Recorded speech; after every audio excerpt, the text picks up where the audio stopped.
Hey everyone, today we're diving into Danelfin, an AI-powered stock analysis tool that's making waves for investors. Let's break it down. Danelfin uses artificial intelligence to crunch over 10,000 data points daily, analyzing stocks and ETFs across the US and Europe. It gives each a simple AI score from 1 to 10, 10 being a strong buy. The higher the score, the better its odds of beating the market in the next 3 months. Pretty cool, right? What I love is that it's transparent. You get sub-scores for fundamentals, technicals, and sentiment, so you know why a stock ranks high. Plus, it's got trade ideas for swing traders. Think 1 to 6 month horizons. The Pro plan even lets you export data for deeper analysis. Downsides? Some users say it leans too much on past performance, not future outlook. I've seen mixed reviews. Some swear it's a moneymaker, others lost big on picks like Clack.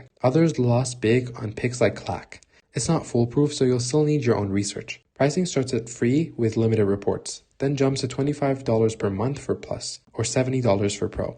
There's a 14-day trial, so you can test it out. Final take? Danelfin's a solid AI sidekick for data-driven investors, but don't blindly trust the scores.